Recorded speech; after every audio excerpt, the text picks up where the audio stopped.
Welcome back to consecutive day 1111, all the ones of a diary of a one. And today's topic is not getting overwhelmed on your first day back after a break. So remember to give this a subscribe, share, like and comment, as the more people we get in front of, the more money we raise on my fundraising mission to save the lives of children by attempting the ultimate ultramarathon. All the information about the challenge taking it involved is in the link in the comments below. Thank you as always, and let's get started.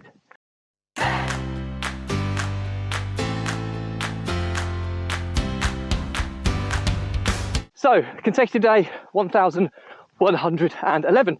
Quite a big day. All the ones. The next day, if I'm going to get all the same number, is going to be 2,222, which is double the distance from now. So it's going to be some 3 years down the line. So I didn't really realise until today that it's all the ones, but perhaps I should have celebrated. But I get a lot of milestones now as I'm doing this more and more frequently. So, but anyway, today's topic: how to not get overwhelmed on your first day back after holiday. So the reason for the topic today is pretty self-explanatory. I got back from New York yesterday and first day back at work today. So how do you not get overwhelmed when you come back? Now, previously, my life as a serial entrepreneur has been, it's a journey, okay? And it is a journey of massive highs and massive lows and everything in between. And one of the best examples of how that normally happens is you go away, you have a massive high because you've got the freedom to spend time how you want to.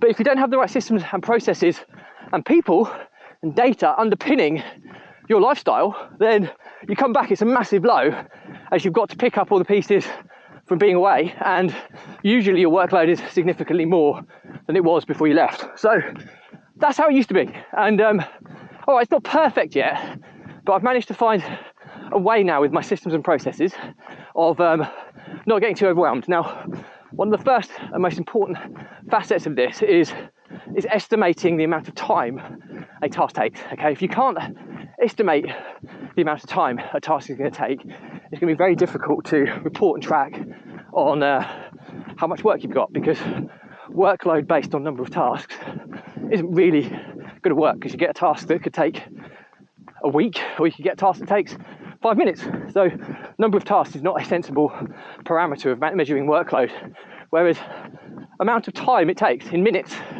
is a very good way. Now, I'm not saying go down to the minutiae of every individual minute and second. It's an estimate, but I normally have my estimates set up in 15-minute chunks. So most of the time it's 15 minutes, 30 minutes, 45 minutes, an hour, maybe half a day, as in 3 or 4 hours, maybe a full day, 6 to 8 hours, depending. And for tasks that take longer than that, you would end up either creating recurring tasks, full day recurring tasks, or you could just make it a much bigger number, but then adjust it for the next day. It's difficult, depending on task application that you're using, to put a task that's going to take 57 hours, because clearly the idea behind workload is measuring how much work you have on a day, and most people work 8-hour days, give or take breaks. You're probably looking at maybe 6 hours as a more sensible metric of a full day amount of productive work. I normally try and stick between 4 and 5, because I just know how my mind and body works. If I get a solid 4 hours of work in, that's a really productive day for me. Any more than that's a bonus.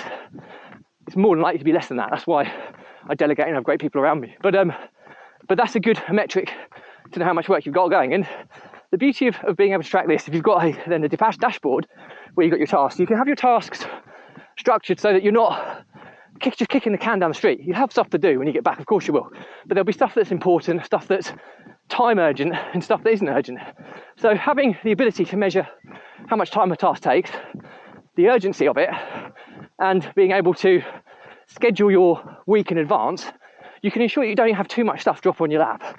And that's what I've done. So I've come back to very little to do today, because I'm just catching up on things. I even managed to get 2 or 3 hours kip as I was jet lagged in today.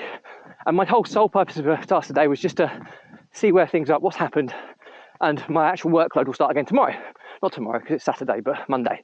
And having my dashboard laid out, I can see I've got 4.5 hours of work scheduled for Saturday. It might be a little bit optimistic, but it's going to be there or thereabouts, because I've got nothing else in my calendar that's going to inflict that. And then every day I'm looking at when I'm moving due dates, depending on urgency, I can see what I've got on over the next few days ahead of schedule. So that when I'm scheduling stuff, I'm not loading too much stuff up.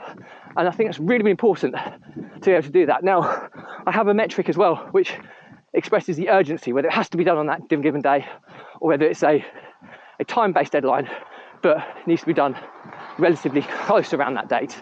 And I have non-time urgent tasks, which can just be moved back.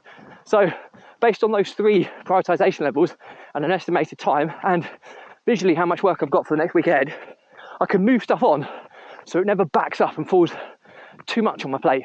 So it's really good way of being able to manage workload.